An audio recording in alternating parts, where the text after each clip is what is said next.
Here's the thing about Germany, why I made a curator's pick of the Hollywood Fringe. Community, heart,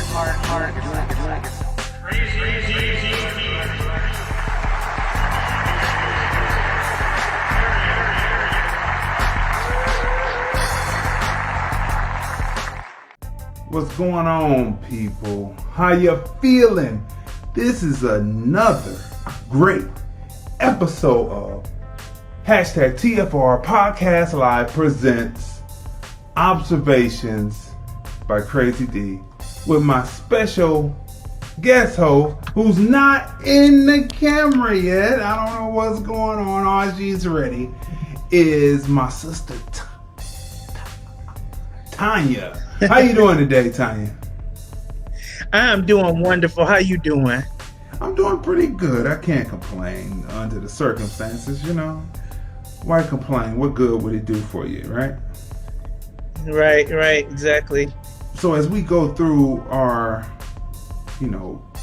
populating here, letting people know that we are on, what's on your mind? And I think an appropriate subject matter during this most challenging time is just dealing with fear and balancing balancing the situation and the realities of the situation with how we should be responding to it, reacting to it, things that we should be putting in place in lieu of acting in haste and being fearful and being tossed to and fro with every news report. Right. Go ahead. Fear. Continue. Yeah, Fear. Tell us about fear. Fear is a tormentive thing, and it's not something. I mean, it's an emotion that's evoked or provoked by a certain situation based on the things that the supposed outcomes of whatever it is that you have a fear for. And when this COVID situation hit, it was such a sudden thing, because what is the first thing they showed you? The first thing I saw having to do with COVID was these Chinese people that had on lab, y'all excuse me, I'm putting on an earring, little vein that way. But these Chinese people that were coming out of labs, and they were just dropping dead on the street. And so you had other dropping dead, or falling out. I'm not going to say it was given the appearance that they were dropping dead, but something was causing them. Yeah, something was causing them to just fall out of the blue on the street. Otherwise healthy people just walking around. So that was the first thing. They started out promoting fear with this thing. They started out, the first thing they showed us was people falling out. And then they already had a name for it. So how you already have a name for what it is that people are falling out from, you already got the name. So it tells me in some respects that this was already something that was planned out.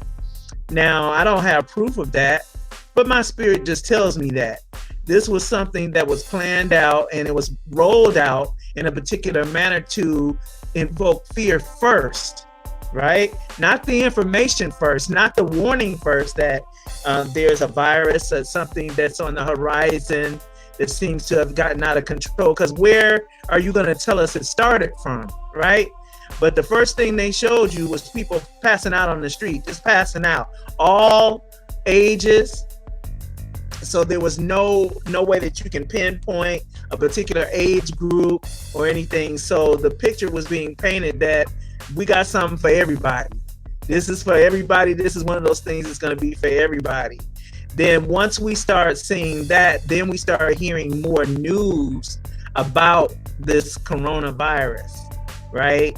They started telling us that in times past, there were other coronaviruses that went all the way up until 18 or something. So this particular one, 19, it was unmanageable. So I'm thinking, how did we graduate through 18 other versions of the virus, and then we get to 19, and this is the one that is just deadly. Well, so what were you doing with 1 through 18? What were you doing with those that you hadn't contained it before then, and it has gotten worse? So that lets me know that it tells me that you were experimenting for a point in time to get to something that was going to be unmanageable. So this was something that was formulated in a lab, and then it was released by way of not keeping it contained in a hazardous environment, the hazardous waste containers and things like that. It wasn't handled properly in its transport. And then why were you keeping it? I mean, why? What would prompt you to keep it? Oh, you're testing.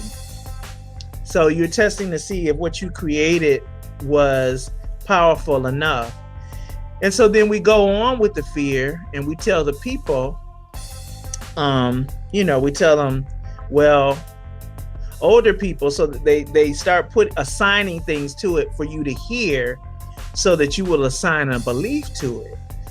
Whatever you put your faith in. Uh-oh, I can't hear you. Don't forget that they also assigned it to, it was the Negro virus first. Remember?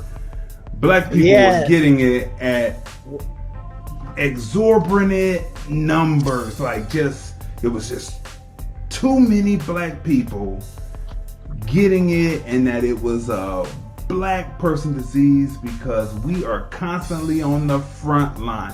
For those who are just coming in, you are watching #TFR Podcast Live presents Observations by Crazy D with my special guest host, my sister Tonya, right? And we're just opening up the show, letting people come in. Make sure that you smash the like button, smash the share button, and make sure when you like what you hear, because we know you're going to like what you hear, go over to Cash App and go to $TFR Podcast Live. That's $TFR Podcast Live, and smash a few dollars on that. And of course, the phone lines are open at 213-943-3358. 213-943-3358 for you to call in and give your opinion on things. We're here. We have a robust show getting ready to come up, so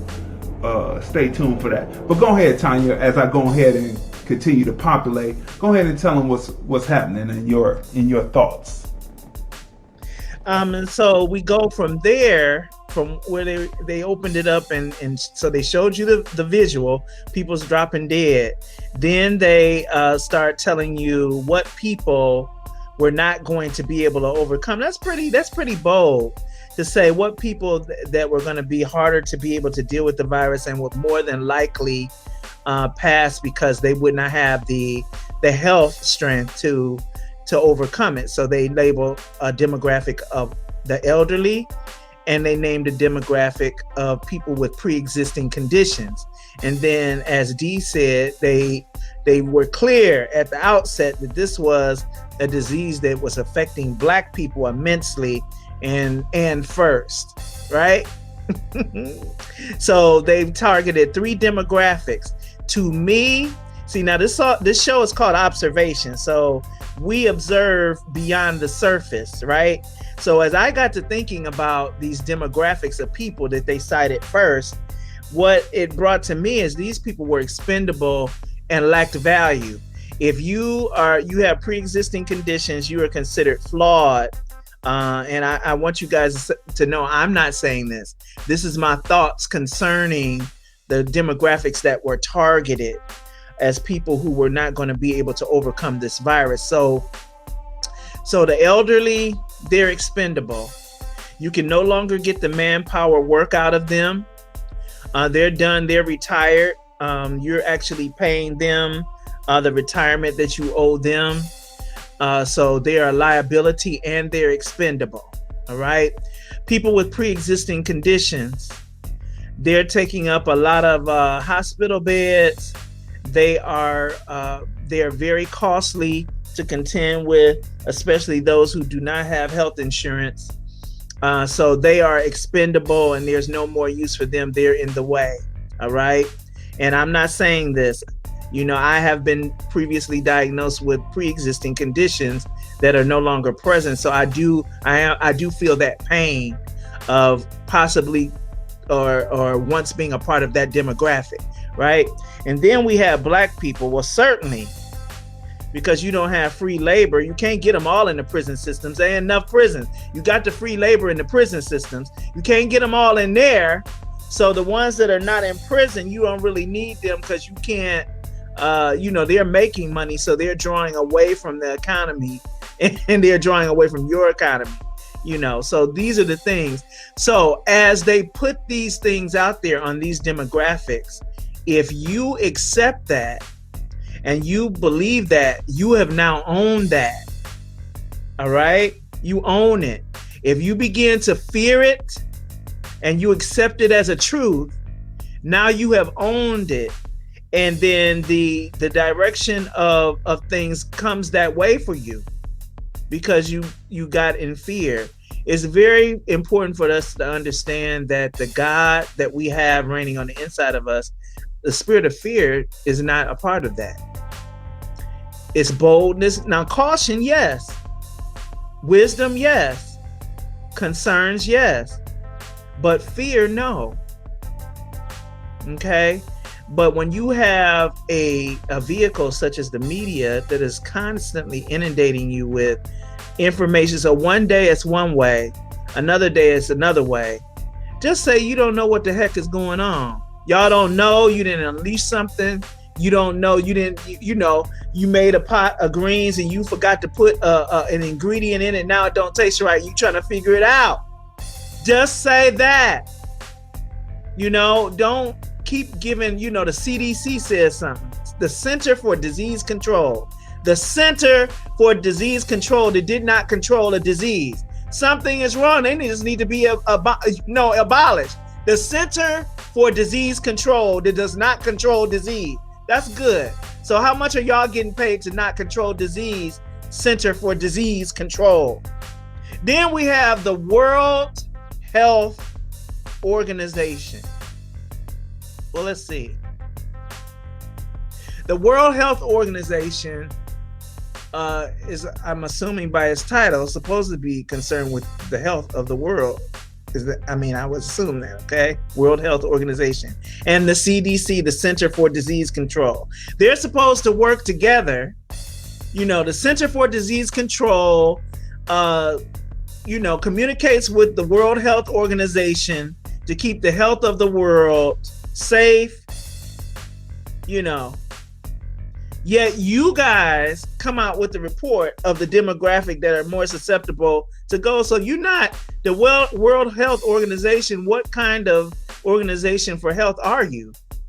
Because so far, nothing has come out that's been positive or an assurance of anything with all these experts, these highly paid experts that don't know anything, right? So we're just as fine, coming up with our own conclusions as to how we're going to treat the COVID virus concerning us as to listen to anything that's coming across the news from either of those organizations, right? So we have to get in with this, the things that's going on, we have to get in a mind state instead of being governed by a mindset, as Dee talked about a couple of shows ago, the difference between a mindset and a mind state. We're going to have to come out of having our mind set by programming, channel programming, to believe certain things, because once you believe those things, you own those things and they become a source of fear for you. Scripture says fear has torment. Why? Because you're always worrying about it and you're always thinking about it. You're always concerned, well, is it going to be me? And you'll be as Job was when he says, that which I have feared the most has come upon me. Right?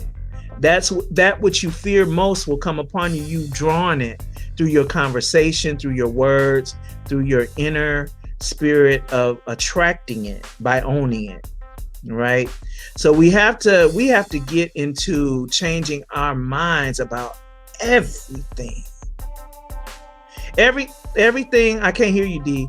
Everything that we have been born into, understand we were born into a system. We were born into systems. We were born into the educational system. We were born into the religious system. We were born into the financial system. We were born into systems.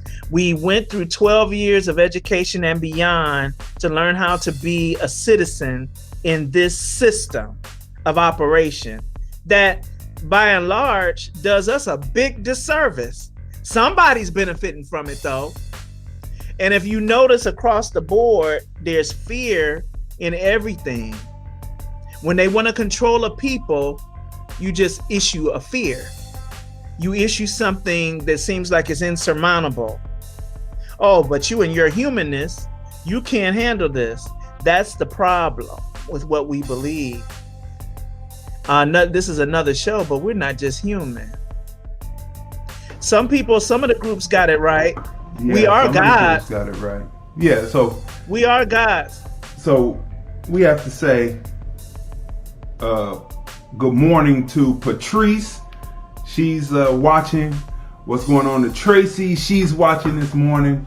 We are simulcasting. We are simulcasting on Facebook at the Film Review Movies, Music, Culture, Politics, Society podcast page on FB. We're on Periscope at TFRPodcastLive, and we are broadcasting on Vimeo.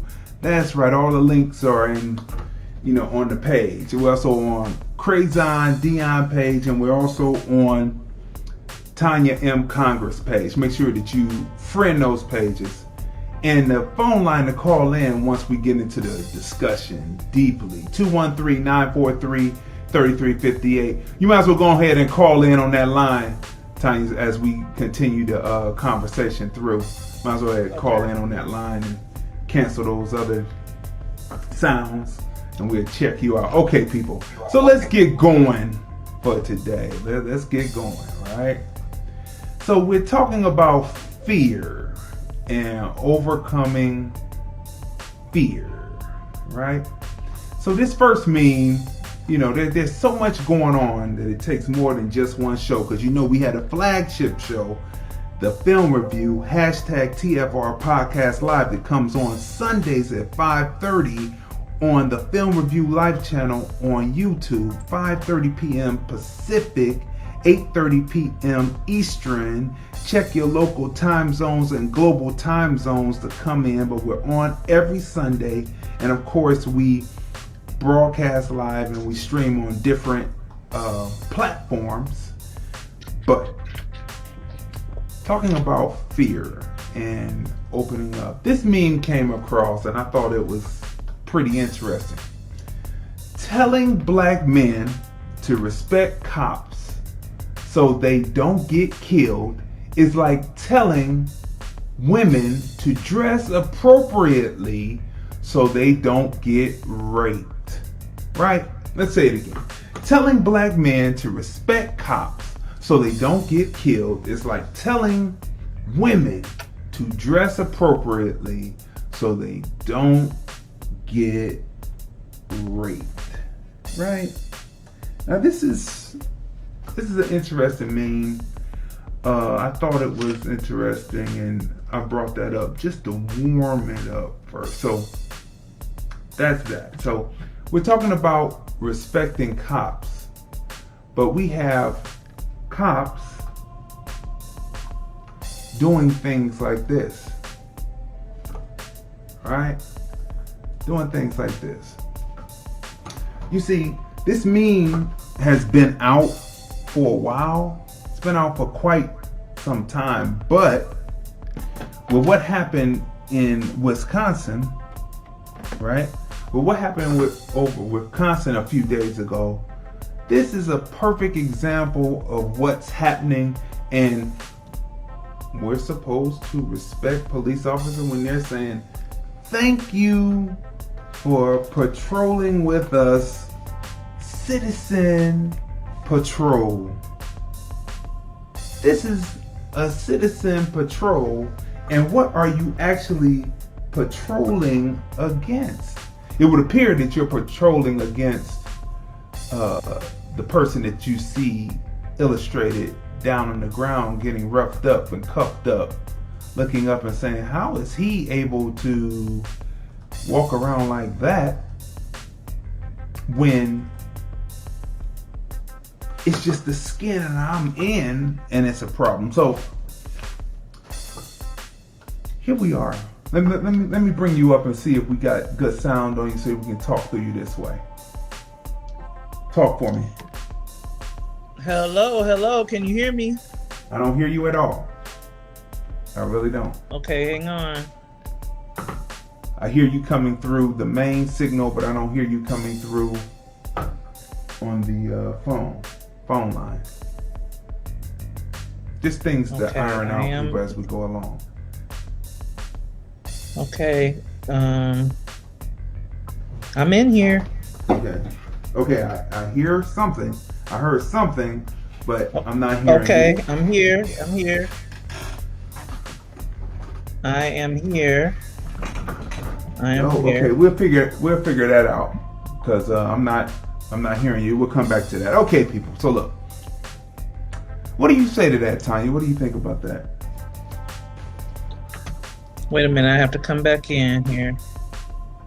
What do you think about that image where the guy with the semi-automatic and a pistol walks past as the black man is down on the ground and the police officer is going, thank you for patrolling with us. Thank you for patrolling. I mean, are you able to hear me? Yes. Okay.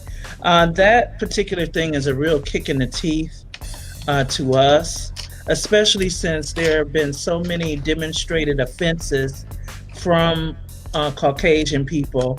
And for those of you who are listening and are Caucasian, please don't get in your feelings. We're stating facts, not racial rhetoric, okay?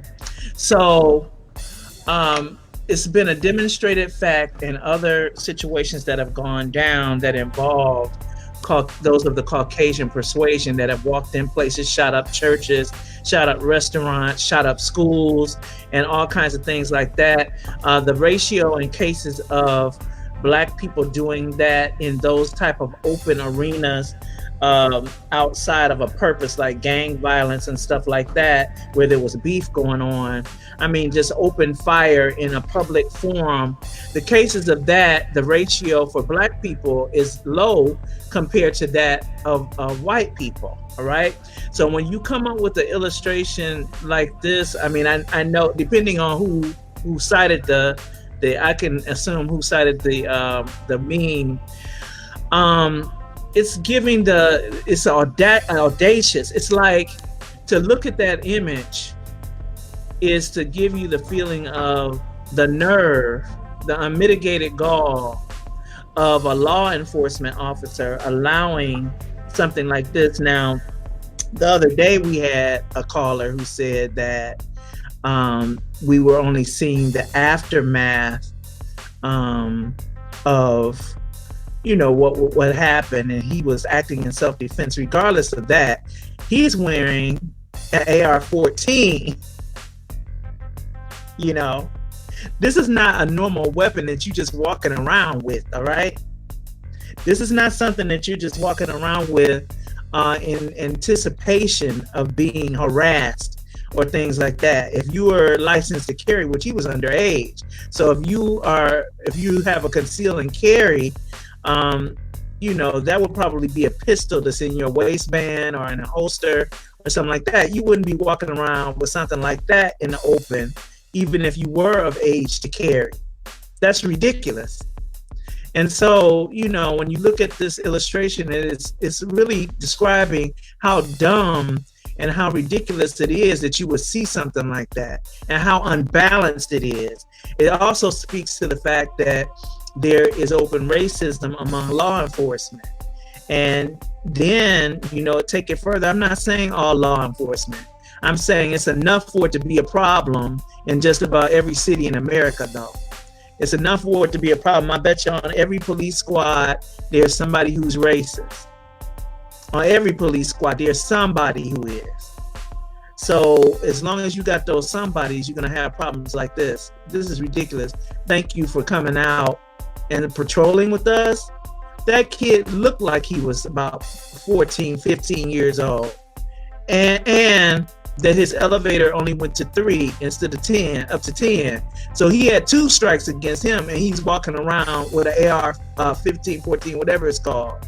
You walking around with that. And nobody thinks that's strange. Law enforcement don't think that's strange. Their elevators are only going to 3 as well. Yeah. Now this right here, update. Kenosha shooter, right? Update. Kenosha shooter, Rittenhouse, faces life in prison after deadly protest shooting. Now, he faces life, right? Because he came all the way from Illinois, and we have illustration to show you how absurd this is. He comes all the way from Illinois and travels into Wisconsin, going up to Kenosha, which, if you know, Kenosha is right there almost at the top by Lake Michigan. He travels in. I don't know where he came from. Did he come from Kankakee? We don't know. We don't know. But he traveled in that far to do this, and now he's up on charges. Now, here's the interesting part about this. He's up on charges. He could face life, right? Automatic. You know, like usually when those things happen, they don't usually come out and tell you. So I'm going to take a page from either Charlemagne, and I'm going to ask you, Tonya, what race do you think the victims were? Absolutely black. Now, let's go over it again. I'll give you one more time. Kenosha shooter Kyle Rittenhouse faces life in prison after deadly protest shooting, right? Now, remember Dylan Roof in South Carolina, right? You know, it got so bad to a point that the people had to forgive. Then the governor at the time, Haley, she started crying at the homegoing. Remember that? Never mind. I just changed my answer. I just changed my answer. So she was just crying, and then the young lady went up and took the Confederate flag down from off of the Capitol, and they arrested her, and it was really bad. It was really bad. So he could face life in prison after this deadly protest shooting. Tell me, they were white. What? They were white. What race do you think the victims were? They were white, because had they been black, it would have been like, oh well, you know, we're going over the files, we're going over the testimonies. We're going over all of this stuff. I mean, how long is it going to take you to go over it? All right. You see, yeah. So, yeah, I didn't think about that. Kenosha shooter Kyle Rittenhouse faces life. You're not facing life initially for killing somebody black if you're white. You're not facing life. You're not.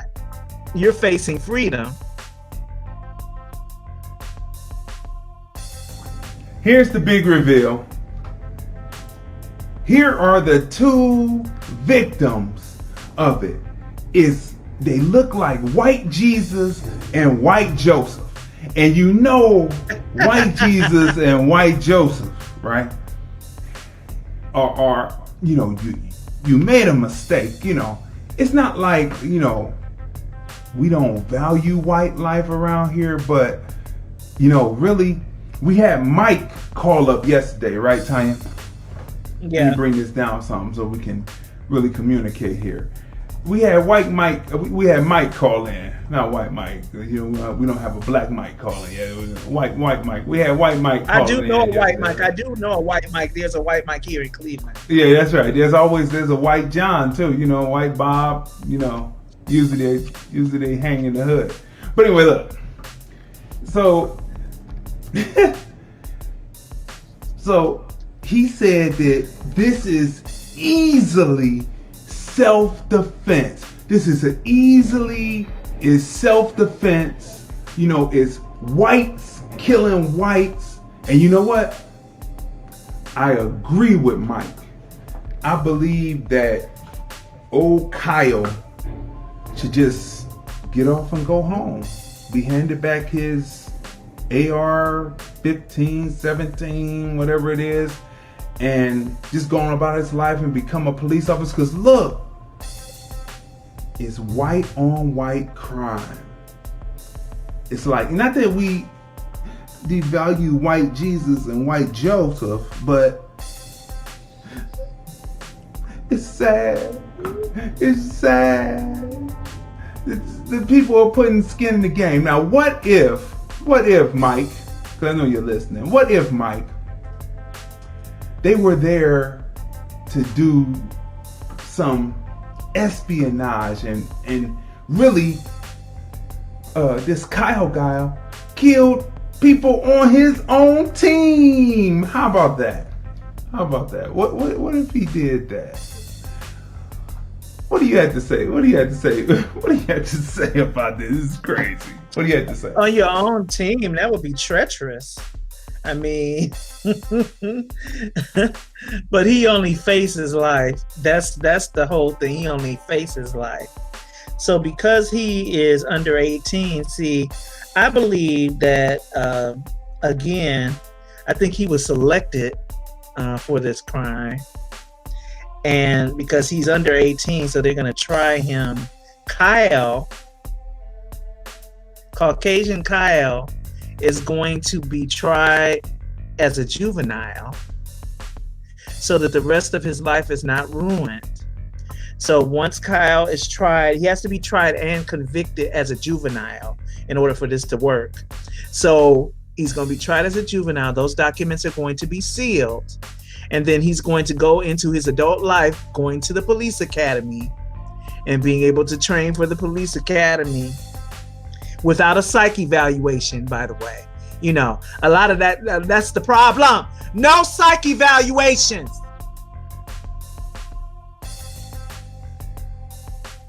So he's going to get into the police academy without a psych evaluation, and we're going to see Kyle again. Unfortunately, we will see Kyle again. And all of his... Because it's like, here they are doing this. The police did that thing. See, I leave that particular meme up because they said, hey, here's some water for you. Thanks for patrolling with us. And then he goes and he kills 2 Caucasians who were out there protesting, or were they Antifa? We don't know yet. Kyle, plus, look, Kyle was given the red carpet. He was given the red carpet treatment, right? They rolled the red carpet out for him. They saw his hood. They saw the long, they're calling it a long rifle, but it's a semi-automatic rifle, okay? But they're calling it a long rifle, whatever. You know, it's a semi-automatic weapon, okay? It's something that you see in war, right? AR-15, 17, it's like the version of the AK-47 just made for urban, I hate that word, urban. But look, they rolled out the red carpet for him, and they did all that, gave him water and all that. And the only reason I believe that they would even say that he was going to be facing charges, severe charges like that, like life, he's 17, life, oh my, is because he killed 2 Caucasians, they're killing their own people. So look people. We have to go and do some history. We have to do history and find out where people come from, right? We had to find out where people actually come from. So this is the lineage of the Rittenhouse family. Where is Rittenhouse family from? And when you find out, when you do the research, you find out that originally they came into the United States through Canada. Now this map right here is 1840. This is when the Rittenhouses as a group came across the Canadian border into the United States. You know, here at the Film Review, we do research. So this is 1840. As you see, the rest of America is not even sold yet. You know, like that's still owned by, like, Texas and all that is still owned by Mexico, and the wars haven't happened yet, right? But look at the map real good, and you see that the main stronghold of Rittenhouse is in Pennsylvania, right? Above it, you see New York, you see all that, right? So we have all the different states laid out, right? There's Wisconsin, and there's Illinois, right? So you're looking at Illinois and you're looking at Wisconsin, and when you look at Lake Michigan, where the Wisconsin is kind of tilted, is kind of where Kenosha is, kind of to the edge of Lake Michigan, right? So this is how they come in. Now, so let's run down some information about the Rittenhouse people. Predominantly from Canada, living in Pennsylvania. Rittenhouse has been in America since 1840. The name has been in America since 1840. That's pretty long. That's pretty long in the United States, but that's not as long as us. They're immigrants, right? So this is very important to understand that these people are immigrants, right? Not here as long as we have been here. That's it, right? 1619, right? And even before that, we were here. All this territory they say isn't cut out in America as America. There are black people living on that land, right? Besides the people who are enslaved. Okay, so let's keep that together. Since 1840, again, that's pretty long, but that's not as long as black people have been here. Then later we're called American blacks, right? By 1920, okay, so let's switch this up, because you know we're here to give information to you, right? We're not just here just to gripe and complain. We're here to actually give information. So let me bring the other map up. Let's look at 1920. Move this over, bring this down so people can see it. Here it is. By 1920, you see that Rittenhouse has spread across America. We're in trouble, right? Again, they came across Canada, and still their stronghold is in Pennsylvania. But as you see, they made Illinois a little more greener. They're in Ohio, right? They're in Indiana, right? What's Indiana known for, Tonya? What's Indiana known for? It's right there on the map. I don't think that you can see it, but Indiana is known. Well, first of all, Indiana is known for our Vice President, Mike Pence, right? The Indiana Hoosiers, right? The Coach Knight, right? They're known for that. But what is the main thing that Indiana is known for?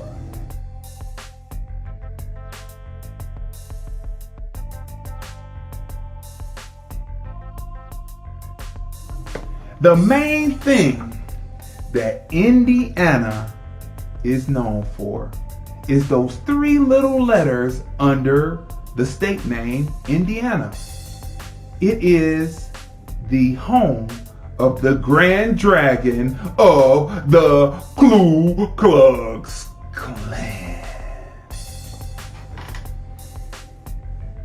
The Ku Klux Klan, right? So look at this now. So look at the map. Pennsylvania, Ohio, Indiana, Illinois, Wisconsin. What's that over there on the other side? That's Minnesota, North Dakota, South Dakota.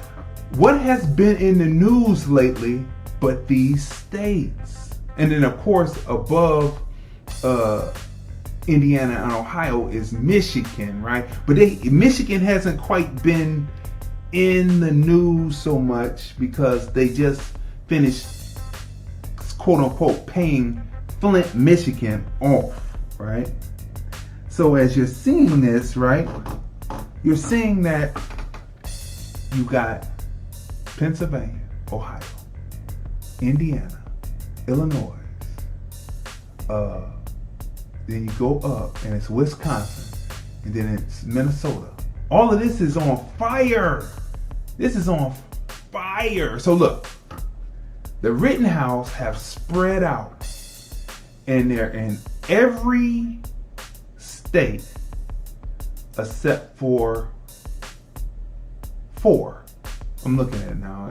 There's 4 states that they are not in, and 3 of the states are easy to know. Right, it's real easy to know, and oh man, in fact, all 4 of the states that they aren't in are easy to know. Can you tell what states those are? One has to do with a famous potato. Easy. Idaho. Okay, and then right above it is a state that's happy to my heart. What state is that? Right next to California. Nevada, that's right. And then of course there's the Panhandle down there, and what's that called? That would be Florida. See, only the white ones. See, the white ones, they're not in there. The white ones, right? Right? And then there is, of course, right here, right there. What state is that you see right there? This right underneath Ohio. That is Kentucky. That's the Mason-Dixon line, right? That's Kentucky, because right below it is Tennessee.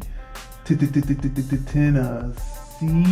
And then the last state that they are not in is M-I, crooked letter I, crooked letter I, humpback I. They're not in Mississippi. That's right. So this is where these people are located, where they're spread out. So I could tell you, everyone who has that name is being bombarded with questions. Are you related? Are you related? You have to be related because you came in from Canada when you do the research, right? So by 1920,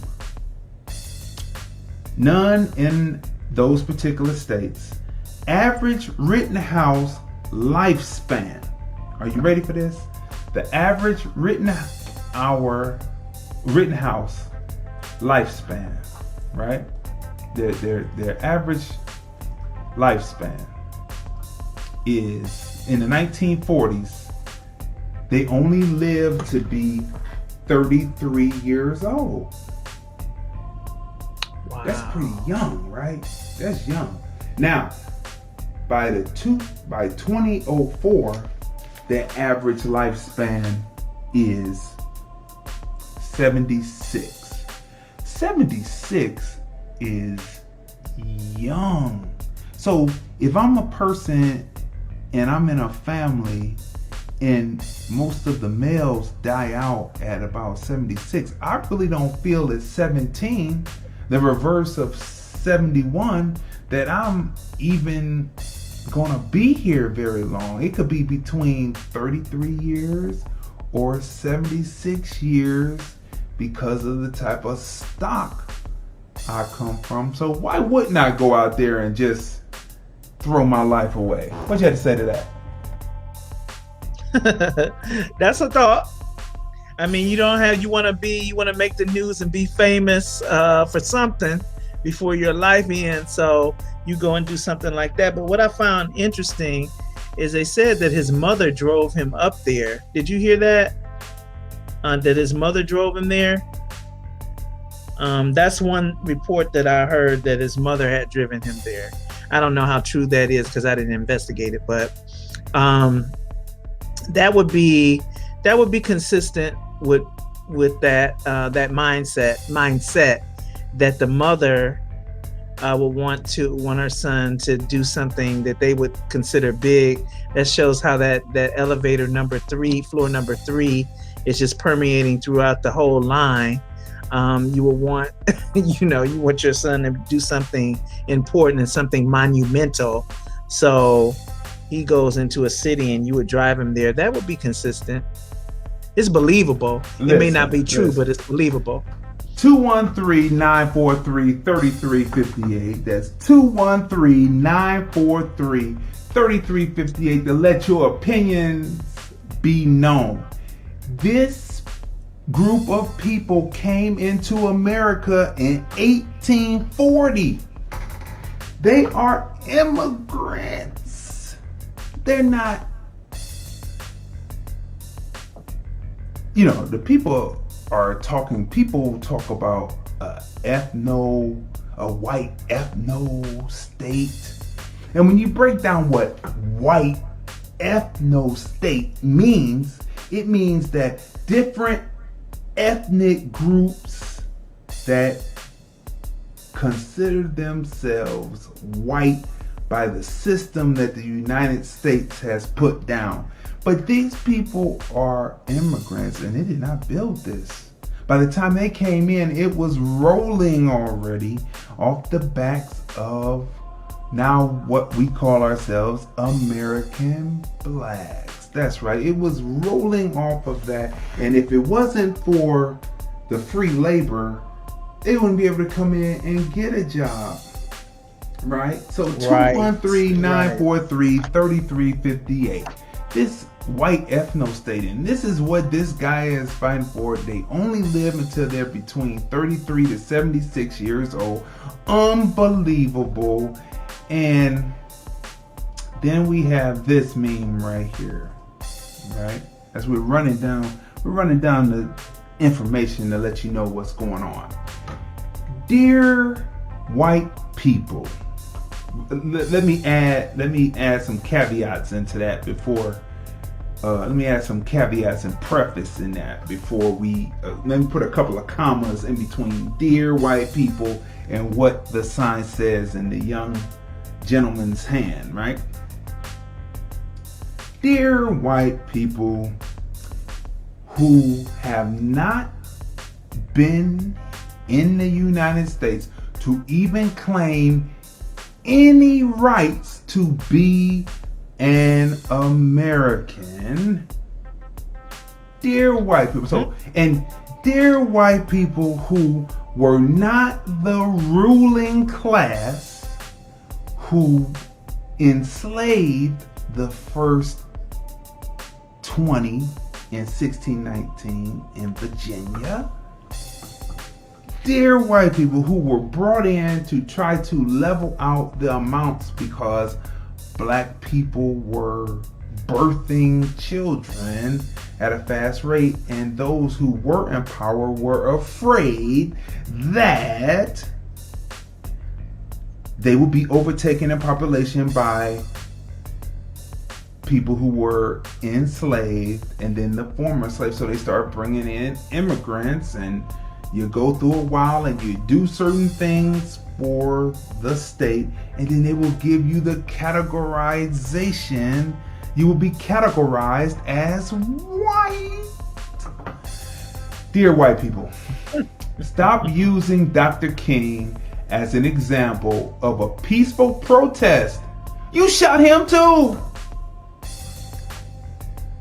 You shot him too. What do you have to say to that? Well, they're right. So, Dr. King is being used as the example and reference back, but there was so much going on there. Yeah, they met, the gunman may have been white, but you know, his own people cut the deal. You understand? So at this point, like we were talking about yesterday, we're going to have to think smart and strategize and unify to get the changes that we need. These protests, I mean, I think James Brown had a song about talking loud and saying nothing. If Dr. King was in the 60s. So if we're 40, 50 years past that time and we still protesting about the same things, they're saying, yeah, we hear you. We're going to allow you out there to march and sing We Shall Overcome and do all that stuff, but not listening. You know, so what the sign is saying is, we don't need y'all's advice about what a peaceful protest is. We don't need your advice on anything along those lines, because when the person that you do look to as a peaceful protester did the peaceful protesting, you got rid of him. So really there's nothing to be said from the other side about that. You know, and it's hard to, when we're articulating such things, people get in their feelings and they're like, well, I totally understand where you're coming from. We're with you. And we understand where you're coming from. It's not fair that you would put me in the same category as those other people. I'm not like that. My heart is not like that. You know, but it's nevertheless, there is a division.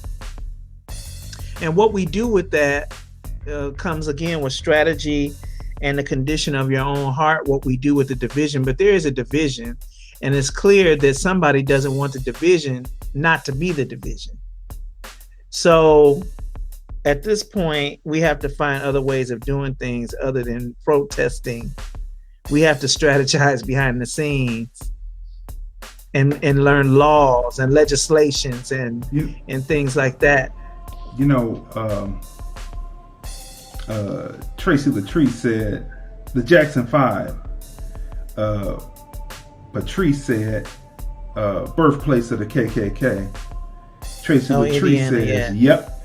And Tracy Latrice said the mother should be charged also, right? Mm-hmm. Now in this... The police too. Huh? The who? The police too, because they saw him walking down the street with that type of weapon and validated it. So they should be charged too. Yeah, you see, that's where I don't really get, where they're going with this, because those police officers that saw him and gave him water, and it was on their cams, right? It was on their chest cams, right? They saw them and they have the audio of them saying that they're going to have to lose their jobs. Is it worth it to lose your job? 213-943-3358. Is it worth losing your job? Smash that Cash App, $ TFR Podcast Live, $ TFR Podcast Live. For those coming in, you are watching #TFR Podcast Live Observations by Crazy D with my special guest host, Tonya Congress, right? Now, people. You know what, D? I just thought about something. They seem to have been identifying with him as something else other than a police officer and a civilian. They had some other point of recognition amongst themselves. That's the reason for the salute or whatever it was. It was some other form of identification between them, and it wasn't a police officer to civilian. It was whatever those officers practice behind the scenes. That was what was being identified between them. Isn't that the truth? Isn't that the truth? So look, people, within this war that they seem to want so much, we mustn't forget Mackay, Xavier Johnson, and Gavin Long, as when black people were being taken out by police officers. Well, we don't know if we would recommend this, but they said, hey, enough is enough. We're gonna go with an eye for an eye. And many people think that when Jesus came, he said, forgive and turn the other cheek. But he also said that he came to fulfill the law. He didn't come to destroy it. He came to fulfill it. So when you start turning your cheeks, how many cheeks you gonna turn? How many cheeks will you turn before you say? What did you say? You get one turn, just one. I have two. So you hit one, I'll turn the other one. After the other one, it's all fair game. And you're within your biblical legal right to go that way. Not to mention that, we're going through this situation with the police officers, right? But back in the time when back at the time of Reagan in particular, there was the cocaine being released into the black neighborhoods, right? Changed into what you call Ready Rock, right? A formula, unlike Biden in a speech recently said that it came from the Bahamas, but actually it came from San Francisco, and it was a book that was going around since the 60s when the Panthers were out. Scientists had come up with the chemical formula to create Ready Rock, which they call crack cocaine. Now, meet Gary Webb. He was the reporter who went into the jails and talked to Freeway Ricky Ross, right? In 1996, Gary exposed how the CIA hired drug traffickers to sell massive amounts of cocaine in the United States in order to raise untraceable funds to finance a terrorist organization who were trying to overthrow the Nicaraguan government. These massive shipments of cocaine ultimately sparked the crack epidemic that disseminated into cities during the 90s. As a recent mainstream media, I can't read these words because it's too small, verified, Gary Webb and destroyed his... vilified. There it is. Media vilified Gary Webb and destroyed his career, which also destroyed his marriage. But he refused to back down. In 2004, he was found dead with 2 bullet wounds to the back of his head, right? But it was ruled a suicide. You see? Not only do we have to deal with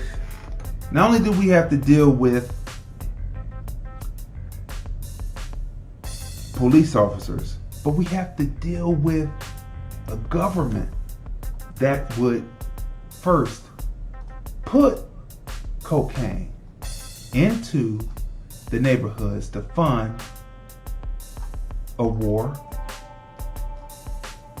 the Iran-Contra scandal, as they called it, because they were the Contras, right? Not only you have to deal with that, but then you have to deal with the fact that Biden takes that opportunity.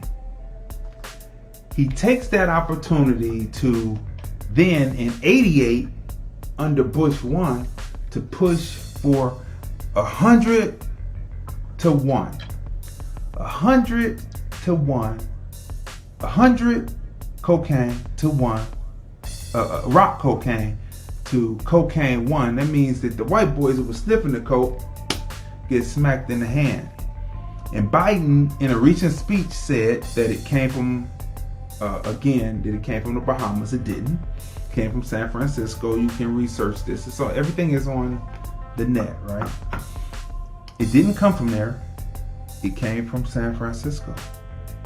And he says that once they found out that the molecular structure of it, once you hit it, you didn't come back.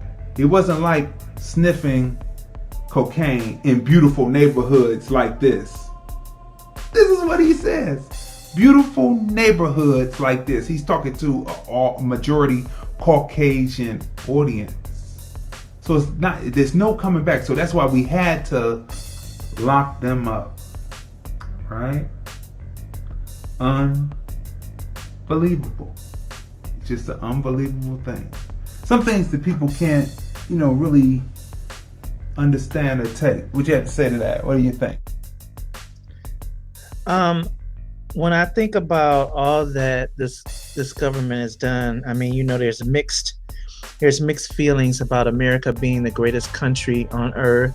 And I mean, to be honest with you, I'm not going nowhere and killing my own food and cooking it and all of that. So, for that reason, I guess you could say so. But when you think of the corruption that's in the Central Intelligence Agency, the Federal Bureau of Investigations, and that other major one that they do, and then whenever they get ready, and for whatever reason, they use their powers and realms of authority to just do anything. And for Gary Webb, I saw that story. That was a movie about him, and I saw that story. And that they will take away your speech, your rights of speech. They're violating every kind of law to stop you from telling and sharing information. That's the name of the game. And so, I mean, what can you do with that? When you have a government, they're all intertwined. You have these agencies that are intertwined doing this different stuff. You're going to have to learn how to live on the fly and learn how to operate in wisdom and operate in unity. It is clear by so many years of history that nobody's going to give you anything. You can tout, they brought us over here. I mean, for some of our ancestors, that's true that we were brought here. For some, not. But you can use that and make all the reasonings in the world why things should be seen differently, laws should be passed in our favor, and things like that. But we're going to have to become a self-contained entity. That's basically what it boils down to. We're going to have to become a self-contained entity. And so that means somebody's got to be chiefs and somebody's got to be Indians. Everybody is not capable of leading. Though they may talk a lot, they're not capable of leading to this magnitude. You need people with strategy. You need people with heart. You need people with strong spiritual communications with God, who are in tune with who they are with God. You need that kind of leader to lead this kind of movement. It has to be where we are a self-contained entity within a country. You don't want to separate from the protections of the laws, So a lot of people are doing that. Our sovereign sisters and brothers, they're separating themselves from the protections of the laws, in case y'all didn't know that. It sounds good that you're sovereign, but you ain't really sovereign. You still spending this money. You still, you don't have nations within a nation. You just have to learn how to function as a free-thinking, independent entity within the nation. All right, we're not sovereign because you're still subject to some of the same things as long as you're using this currency. You're gonna be sovereign. You got to separate from the currency as well. That's pretty much it on that. There's a group of people who are talking about, to me, it's running from America, right? Talking about they're going to go back to Africa. First of all, I wasn't born in Africa. I wasn't born in Africa, so I don't know anything about Africa. It's just like I wasn't born in California. I can have something that I relate to, but I don't know the whole ins and outs of what California. It's like a Californian wouldn't know the whole ins and out of Ohio, etc., etc., etc. Right. They're running and they're talking about, let's basically become pioneers. Let's go back over there and, they're going to welcome us with open arms. I'm sorry to tell you, the only time they welcome you with open arms is when they're saying, brother, welcome home, brother. When you're in the tourist area, you go out the tourist area, watch out. Watch out, right? So with this hurricane, Laura just came through. They ripped through Texas and Louisiana. That reminds me of a buddy of mine that we went to school together in high school for 1 year. But when I opened my store, he shopped with me constantly. He was based in Cleveland, Ohio, but he worked the high tension lines, the high voltage lines when the hurricanes would come, North Carolina, etc., hit all the places where the hurricanes hit. He was one who would go out and who goes out still and fixes the high tension wires and turns the electricity back on for the people. He and his electric company team, do you? People talk this and it sounds good while you're talking it, but do you have the knowledge to make an electrical grid that does not have rolling outages constantly? Because they have rolling outages. Now, if you are a skilled technician that knows how to do that, they would love you and you would come there and keep Nigeria from having rolling electrical outages, right?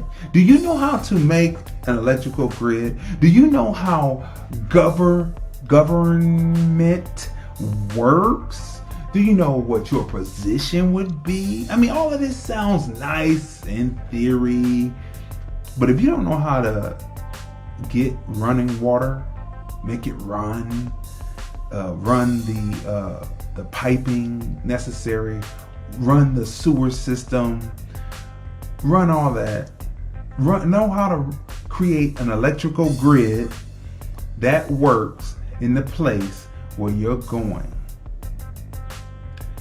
you're not ready to leave the United States, because really you have been kept in a bubble and you have been protected beyond just having to deal with the cops and the racists. But you as an American black person have been protected because you know nothing about this, and you're not pushing your children to learn anything about this, because what goes along with laying the fiber optic cables is knowing how the electric grid works, how the sewer system is running.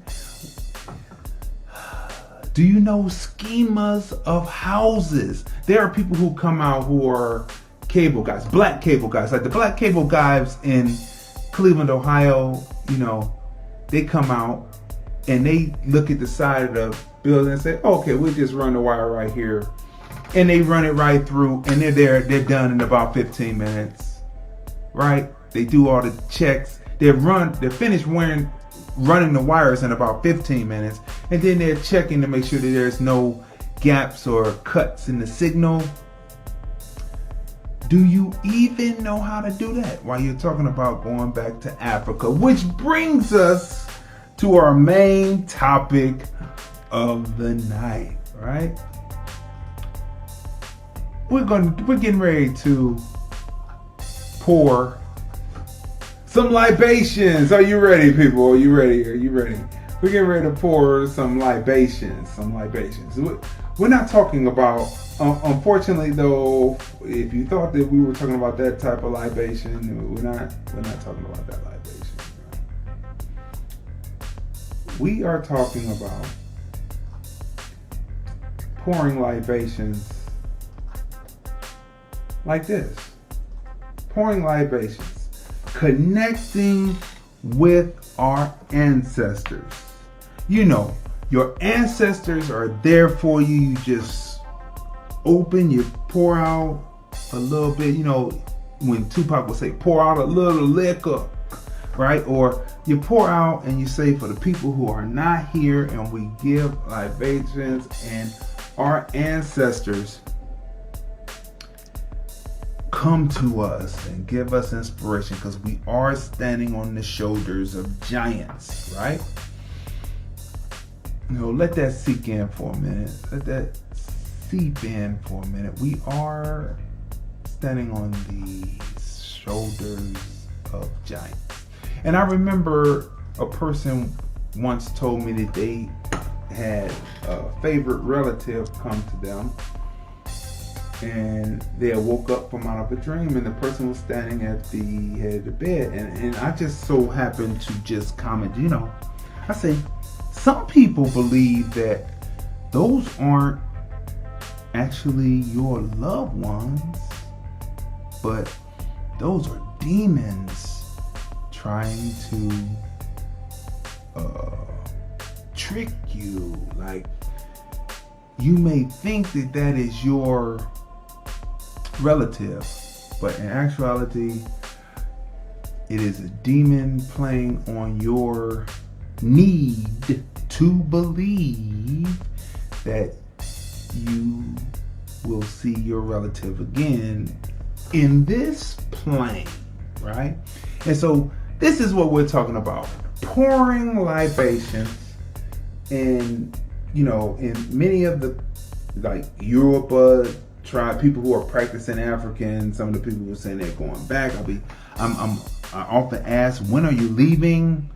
Leave your house and everything to me, and you know, you just head on back over there, right? But many people believe that. They believe in pouring libations and connecting with the ancestors, and it's a spiritual experience and all that. And you see it in the movies. Like, have you ever seen that movie called Angel Heart? Oh yeah, by the way, yes. Speaking of movies, Tracy Latrice said, check out Kill the Messenger. That's the Gary Webb story about he and Ricky Ross, right? But anyway, Angel Heart, there are scenes where there are people practicing. There's voodoo and then there's hoodoo. Hoodoo is the good. Voodoo is supposed to be the bad, or maybe just Caucasians in the movies said it was voodoo because they couldn't understand the drum, and they always showed a black man with those waxy covered eyes. Stop the drums, stop the drums, stop the drums. And so you see this in the movies, and I'm saying, if the ancestors are able to do this, how come the ancestors haven't come? Like Paul Mooney said a joke, if there was a such thing as ghosts, white people would be, you remember Paul Mooney, right? If there was a such thing as ghosts, these white folks would be getting there. torn by the ghosts of slaves, if there was such things. So if the ancestors are so powerful, why aren't they ripping into these Caucasians who have oppressed, had us in a system? 213-943-3358. 213-943-3358. Where are the ancestors? Tonya, where are the ancestors? Where are they? Before I enter into this, I'm going to try to give you a condensed version, but I want to preface it by saying that the information or the things that I'm going to say are in no way to be to downplay any particular individual, to say that you're not intelligent, that you don't have any foresight or insight or anything like that. That's not my heart to do that. My thing is to share information and to put you on a track where you're not dependent on things you don't have to be dependent on, okay?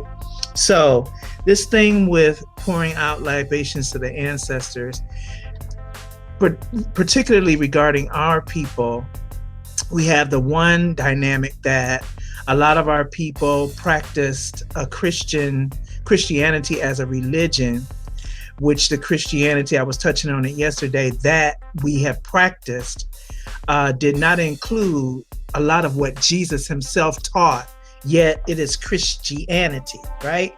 But the Christian is supposed to mean that you are Christ-like. However, you see very little Christ-likeness in this Christianity, all right? So consequently, a lot of the what we will call esoteric knowledge bases that Jesus touched upon during his teaching, and a lot of the things that he practiced were not carried over into this Christianity. So by and large, this Christianity labels everything witchcraft, everything that's outside of what is being taught in its particular denominational doctrines or whatever is considered witchcraft, when not everything is witchcraft. All right, not everything is, but there are some things that cross the line into that.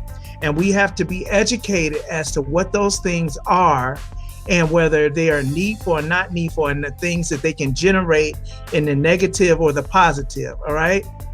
Now, there's a difference between science and there's a difference between the crafts or the witchcraft. Or witchcraft is basically manipulating nature, manipulating things that are outside of your realm to do by purpose to get something that's to your own gain without necessarily the sanction of God in doing so, right? So when we get to pouring out libations on our ancestors, we are doing things like summoning. If you've ever seen a movie where somebody is summoning, they're doing a seance, or they're summoning a spirit, they're summoning a demon. Now, that may not be the intention. Most people pour out libations to give honor to the ancestors. I'm pouring honor. I'm recognizing you as what you did. I know what you did in history. I'm giving you honor. So I'm pouring this out for you. Think about that though. You're pouring an intoxicant out for your ancestor. Now, have you ever questioned whether this is a godly practice with a godly result, or is this just a tradition of man with no results, or is it a tradition of man that draws things into the earth that do not belong? Could this be the reason why a lot of things still persist as they do, because of different practices that are done out of ignorance? Could this be why?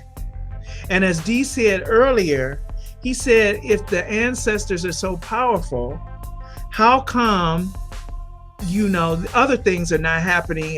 If you would think of that kind of power and that kind of summoning, don't you think if they loved you like that and they were giving you information like that, they come with some power and other kinds of protections and things like that? Well, when you're summoning other entities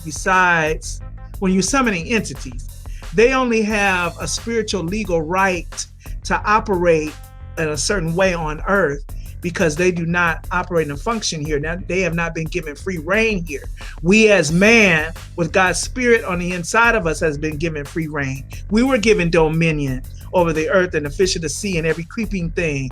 We have been given the dominion to be fruitful, multiply, replenish the earth and subdue it and have dominion. We were given that as men, fleshly men with God's spirit on the inside of us, which contains all of the power and all of the things that Jesus himself had, which is why he had to come to be a visible example on how to do this thing right. All right. He was man with God on the inside. So all of those things that he performed, we have at our disposal as well, but we have been dumbed down and brainwashed through the vehicle of religions and other groups and other practices, has basically incapacitated our thinking and incapacitated our power and ability to function and operate. So we're giving, it's okay. I'm in agreement. Give honor where honor is due, but do not, when you start attaching acts to that, you start going into realms.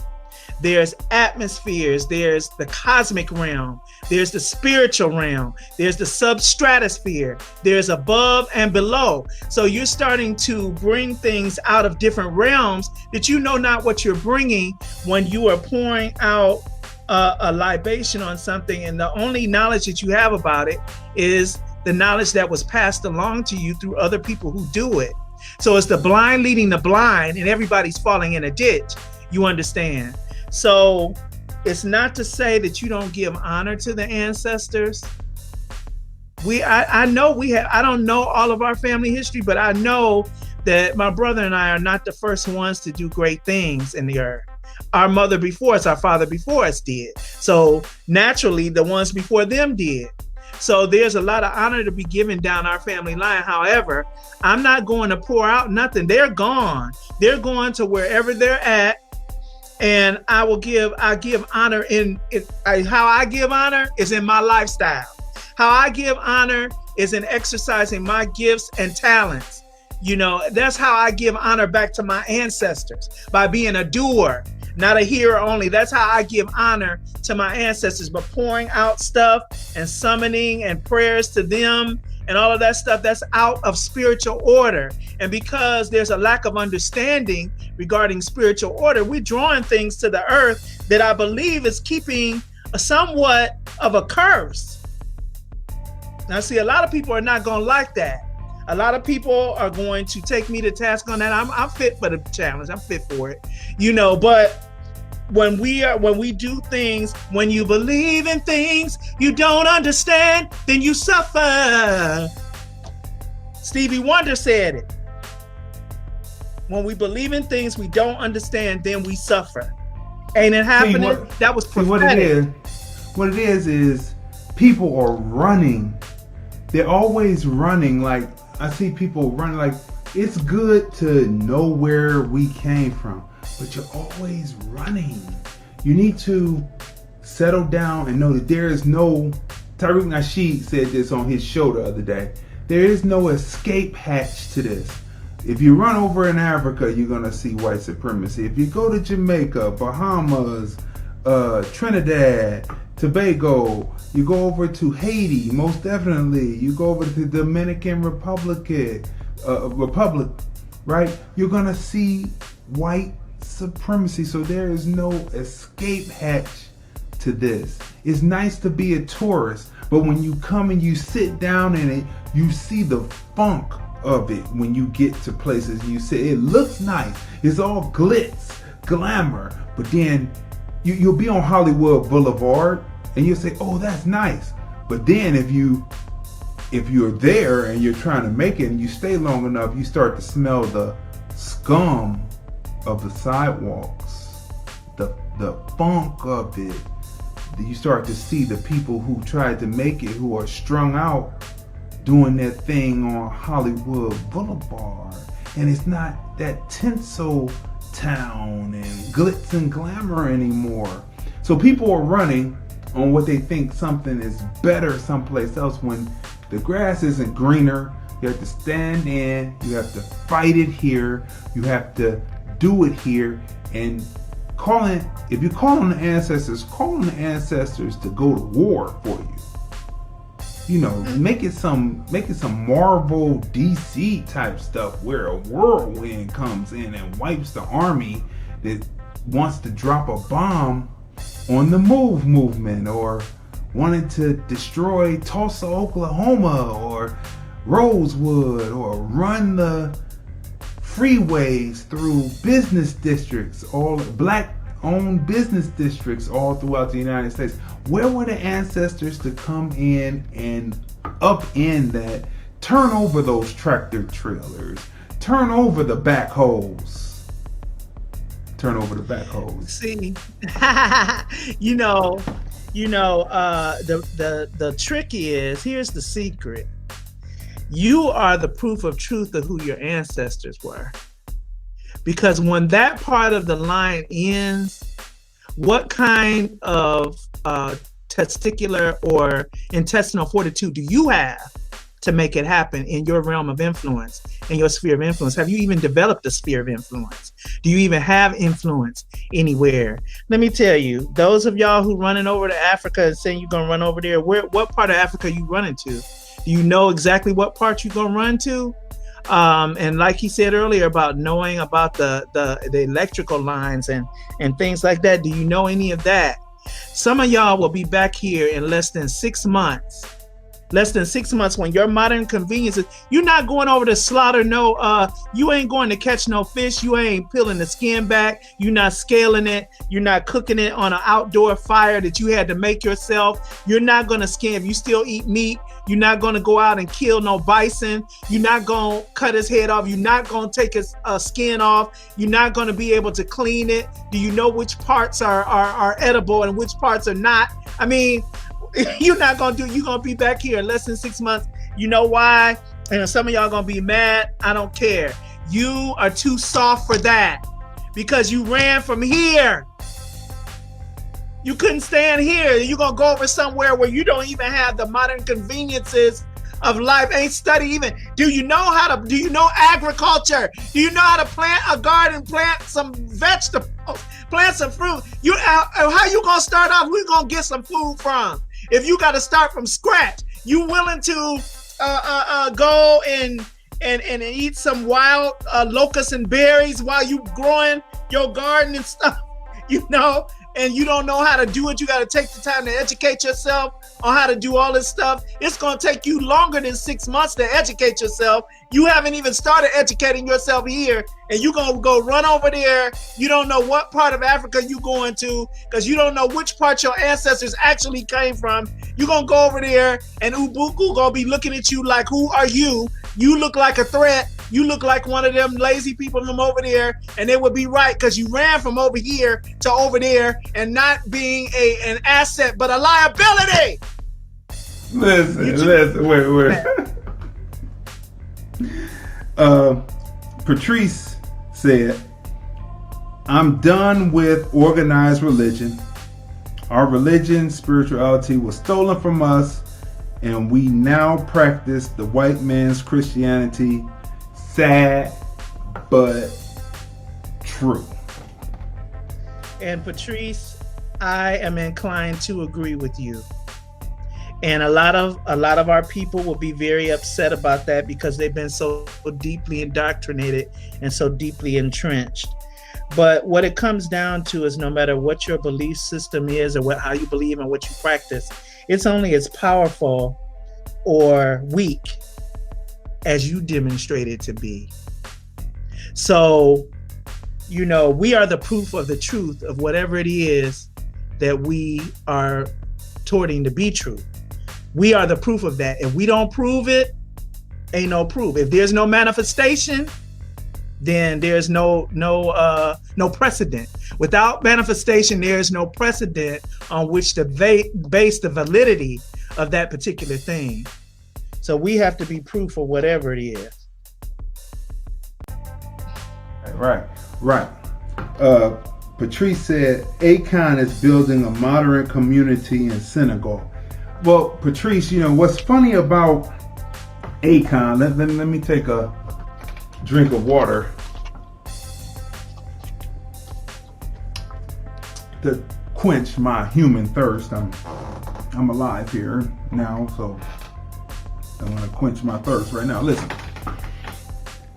Akon, when that first came out, I was like, oh, look at Akon. He's doing something for his people. All right, he's opening up a community in Senegal. He's making his own city. It's made after him. It's fashioned in his own image.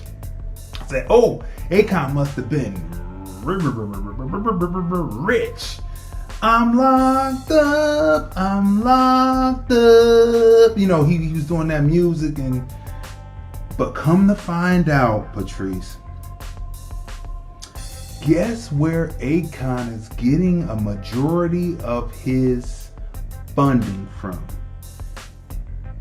Tonya, I'm going to ask you, can you tell me what group of people Akon is getting his funding from?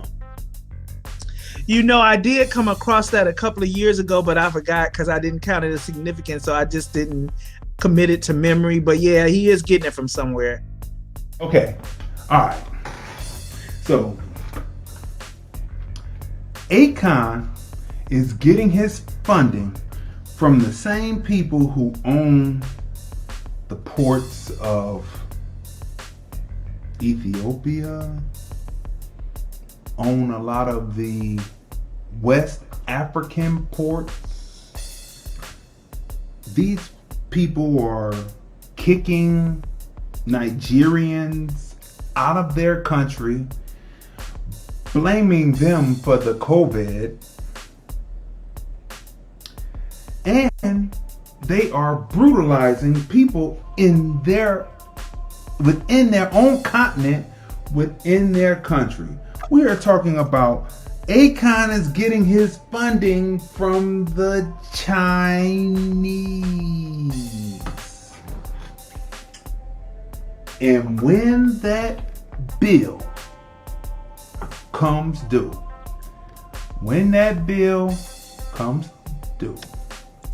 when they say, hey, like they told, was that Ghana? They told them, no, we're calling in on the rail, on the speed rail trains. We're calling in on that now. And they said, wait a minute, I thought we had so many times. No, we're calling in on it now. And then the Ghana president said, we're kicking you out. When that bill is called due, sooner than when it's supposed to be, we're going to see where the rubber hits the road. Because, the revolution will be televised, they say. But right now, the revolution will not be televised in Akon's Senegal community. It will not be televised in the lily white communities that were built in South Africa by Afrikaners. It will not be televised in the European nations. No, the revolution will not be televised in lily white Wisconsin, Illinois, Indiana, Ohio, Pennsylvania, New York City, Florida, Tennessee, Kentucky. The revolution will not be televised. But you know where the revolution will be televised for Caucasians? Every time you turn on the news, look at the doctors that will be taking care of you. Who are the majority of the doctors that they interview on MSNBC and CNN about this COVID-19 are Indians from India. That's where the revolution will be televised, right in the hospitals, Caucasians. Why you're worried about American blacks? The Indian population come here. Like you opened it up to South Pacific, and you opened it up to the Indians from India. They're going to take everything that you have from you, Caucasian. They're not going to be like American blacks to say, live and let live. We're just going to do our thing. No, they're going to come in and take everything from you. That's where the revolution is going to be televised. Why would I listen to a group of people who, when they come from their country, they're considered slum dogs? They're considered the untouchables. Why would I listen to them about that? Matter of fact, the person who did our mother's surgery back in 2007 was an Indian. That's right. India. And what did he do? They took the cancer out, but they went back in the same, during the surgery, and took her stomach out and put a pouch in to experiment. Who was the person who didn't want to take the breathing tube out as instructed, and it was a whole nother day before they finally took the breathing tube out of our father, and they were supposed to be attacked? Was an Indian from India. Now, let me be clear. When I say an Indian from India, they could be first and second generation here, but their people are immigrants and not people who have been here since 1619. So people like Kyle, his people, and people like you who look for this white ethno state, guess what? You're entrusting your health care to Indians from Indians, and Indians from India say, hey, you've had too much and it's our time, and hey, take these pills. Hey, let's experiment. Hey, you drop off the planet. You only live to about 76. That is, our father lived to 86, and if it wasn't for the conditions out here right now, he would have been well into his 90s. 76? You're dropping off the planet fast. And these people are going to, besides the environment and your low birth rate, Caucasians, and your ignorance towards the people who were here, who could take this over and keep it running, you're letting in everyone else, and these Indians are going to teach you. They may have melanin, but they don't have that kind spirit that American blacks have, right? Because I keep on asking, if we have ancestors, how come we not putting the ancestors to work? They can come and be dialed up, get on in there and start ripping them, let's do this, right? But no, the environment is doing it, the ozone is doing it, the sun is doing it, the low birth rate is doing it, the people who you are entrusting. When you go to the hospital, you either have Vietnamese or Koreans intaking your information. When you get to the higher levels, you have an Indian from India helping you. They are going to teach you Caucasians that this will never be a ethno state, because no matter how much they love the country, like they love the country, but they don't love you because your actions are so crass and so evil and so devilish that how could they love you? You whipped us in shape, you gave us white Jesus, so, we look at you and then we can't really, touch you, white Jesus. They killed white Jesus and white Joseph, Kyle did, and that's the only reason that he's possibly going to get life. Because if there had been some blacks, Mike would have been on the line today talking about, no, I could see that it could clearly be self-defense because he just killed some beasts out there. And we don't care what you're talking about, Martin Luther King. We don't care about what you're saying about that. All that is laughable because the Indians from India are going to teach you a lesson because you're entrusting them with your health care. That's you know what, that is so true.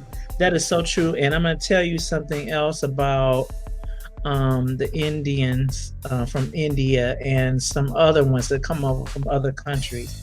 First of all, they don't respect the American culture as far as diet. They think that, and we do kill ourselves, until you get some wisdom. We are eating all kinds of stuff, GMO foods, foods with a lot of sodium. You know the drill. So when they come over here, they already have a predisposition towards you. And we are frozen. We are frozen. We are frozen. Okay, you're frozen, but I'm hearing you, and we're moving, and I'm looking on the output. Now I see we're I'm cool. Moving. Now I see it. Okay, yeah. So they already have a predisposition towards their how they feel about our American culture, American society. So when they come over, the whole thing is an experiment. Every treatment that they're giving you is an experiment. So this is the reason why, I caution, I don't tell everybody to do what I did, or do what I do. But, you're going to have to educate yourself. Listen, go to YouTube University. It's free. And you're going to have to educate yourselves about your different health issues, what you are predisposed to through your family line, what's been in your bloodline as far as causes of death and things like that. You're going to have to educate yourself and know if you're predisposed to some things and how to head that stuff off. Remember, they are practicing medicine, which means they're practicing, not practicing as a verb, but practicing like, this is practice. We getting practice. We're having rehearsals on your body. We're experimenting on you. We're practicing. So the way I see it, we got a 50-50 chance. In fact, I have a better chance. The odds are better for me practicing on myself. Because I have my own best interest in heart and practicing on myself. So I'm not meant and just look in the Journal of Medicine and look at the symptoms and start prescribing medicine for the symptoms at the top of the list. Then this medicine has caused another illness, but it was the wrong illness you was treating because you started at the top of the list. You didn't know because you were practicing. You're having rehearsals on my body. No. Okay? So we're going to have to be active in our brains. We're going to have to expand out. I remember one time D told me, because I was like, I ain't taking no algebra. What's that for? I'm not going to be a chemist or a scientist. Turns out I do a whole lot of mixing with different things as far as all natural things. But I said, I'm not going to ever use this. This is some kind of thing they making us take to say that they're preparing us for college. I don't need no algebra. And he explained to me that it is training you how to think outside the box, how to stretch your brain. And looking at it from that perspective, I could hear it then. I'm like, okay, there's some wisdom here with that. Learning how to solve formulas and learning how to solve equations and things like that, that is causing you to have to think. So you have to train your mind to be active to think so that we not having to take all kinds of mental drugs later on, to help us think because we're getting slow. explode in the mind, right? So we're going to have to, all the stuff that we talked about today and the last 2 broadcasts is telling us that we're going to have to think outside of what we've been taught. We're going to have to think outside what we've been told. We're going to have to think outside what's been put before us and told it's the truth by a bunch of liars. Why am I going to accept truth from a liar? You've been lying, but you tell me you're giving me truth. Something don't add up. So we're going to have to be able to be thinkers and free thinkers, not tied into systems that benefit other people besides ourselves. Else we just sitting ducks out here. If you're going to keep on going like that and then asking them, please, Mr. Johnson, can you pass a law that's going to be to our benefit? Please, Mr. Johnson, please, Mr. Johnson. Mr. Johnson. Or you get so far in the advancement for American black people, then when the Caucasian comes around, all of a sudden you just break it off and say thank you because you seriously really wanted to just be hugged by the Caucasian. So we have to wake up. We have to get out the mindset and begin to have a mind state. So people, this has been another robust episode, let me tell you. As they roll the red carpet out for more white boy killers in the future, just remember that they're rolling out the carpet for more white boy killers over here, right? They're rolling the carpet out to deal with us, but there is a group of people who don't care about us as much as they don't care about them, and they will be televising the revolution inside of the hospital systems. And this is going to be something else. You're talking about dwindling in numbers. The more Indians from India that comes over, they're talking about electing Kamala Harris vice president, but she's really going to be the president as she leans more towards her Indian people. This is going to be something to watch because all this whites killing whites, right? White on white crime. Black people are supposed to be sitting out this election anyway. I'm not going to vote for Biden. I didn't sell dope, but he sent so many of my people away.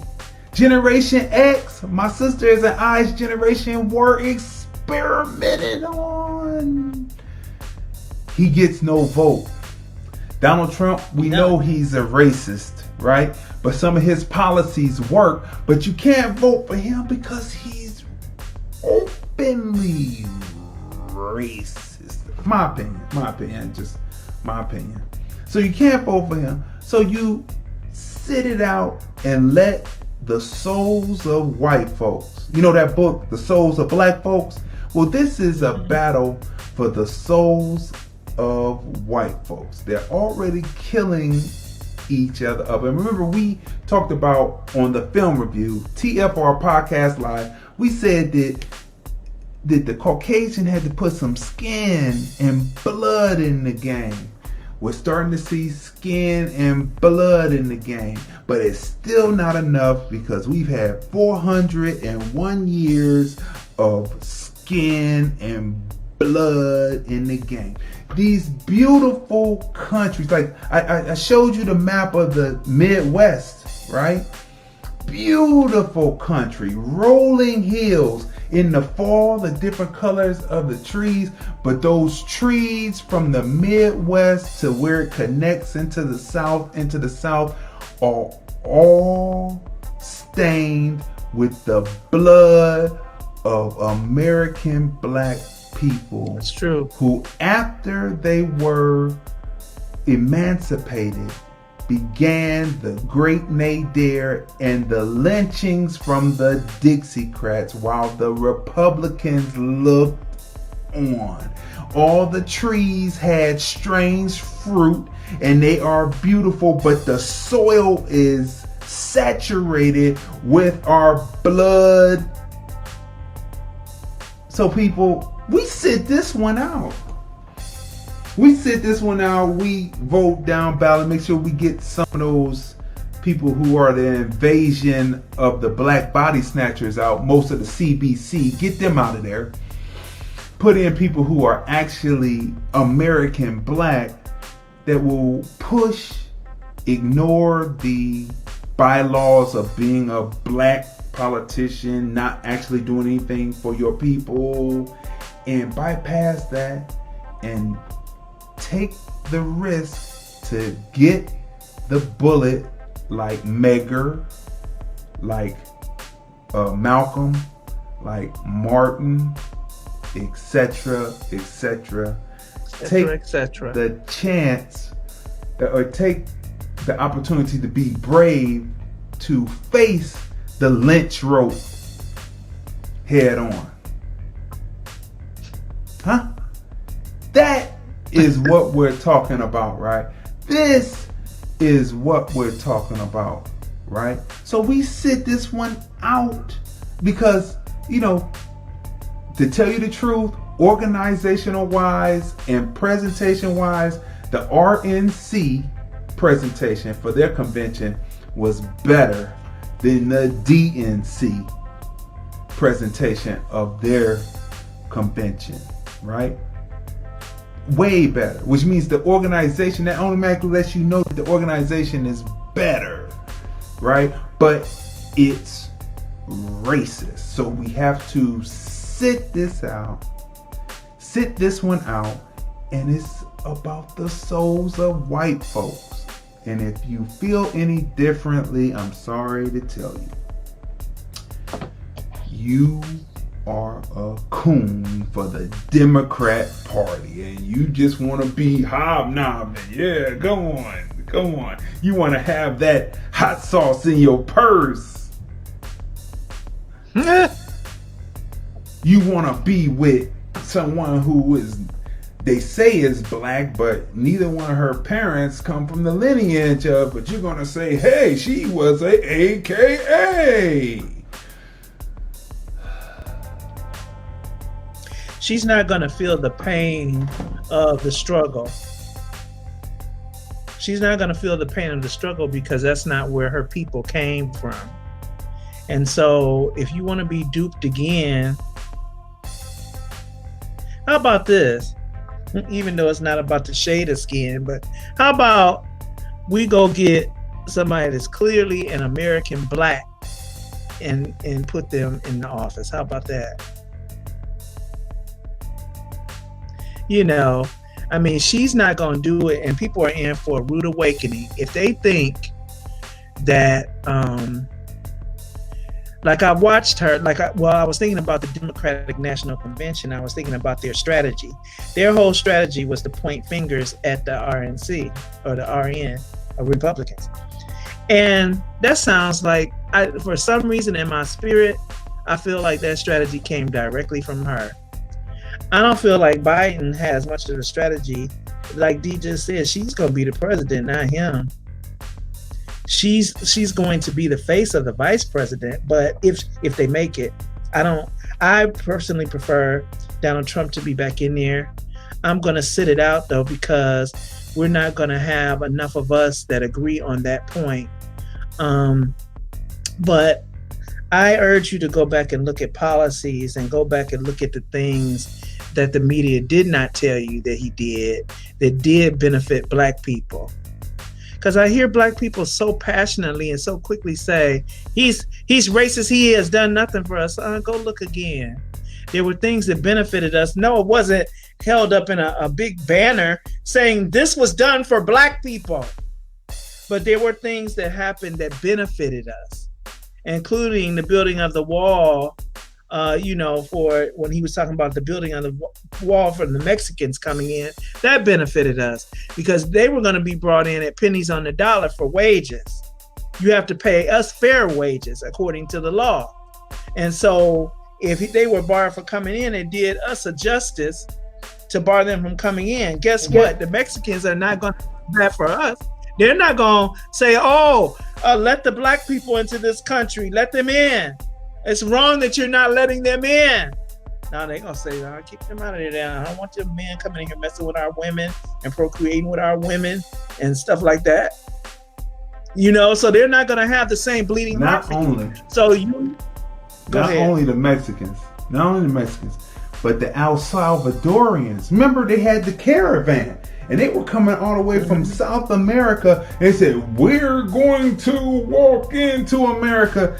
And they said, if that had been some Democrats, they said, welcome, come on in. We've got some jobs for you because we've been trying to get rid of these Negroes since they were no longer free since 1865. No longer free labor, but they're free. We wanted to get rid of them for so long. Come on in, and we're going to give you these jobs. We don't care what kind of disease you bring, what type of drugs you bring, what type of ailments you bring, what type of staph infection, anything else. Come on in, because we've been trying to get rid of these, and we're going to give you favorite status, and they're going to send these Negroes straight to Beast Hell. Yeah, story at 11. But the revolution will not be televised in your lily white picket fence with 1.5 children. No, it will not be televised at your country clubs where it's white only. It won't be televised at your golf clubs where it's white only. It won't be televised in your suburbs that you went way out where raccoons are in your backyard suburbs. It will not be televised. But you know where the revolution will be televised for? The Caucasians that want a white ethno state. It will be televised in the hospital systems. We were the warm-up. The American blacks are the warm-up for the Indians from India. But when they finally get to you, wow, we're sorry. We did not know that this drug would kill you this fast. Ladies and gentlemen, this has been another great, robust episode of TFR Podcast Live presents Observations by Crazy D with my special guest co-host Tonya M. Ellsbury. Make sure that you friend her. Make sure you friend Crazy Dion's. Right. Make sure you go over to Instagram and follow Tonya M. Congress there. Follow Crazy D Film Dude there. Make sure you go to Cash App, hashtag TFR Podcast Live, $, TFR Podcast Live, and smash a few dollars. Make sure you smash that like button, smash this share button, because the information that we brought to you today is invaluable. And you got to bring some notebooks or your tablet or your smartphone and take these notes and run with it, because believe it or not, we are giving you the vocabulary to speak to these Caucasians that want that white ethno state, and we're telling you what the future is going to look like. Wow. Last words, Tonya. We got 2:16 left. We appreciate you guys for coming on and listening to us and gleaning from the words that we give you.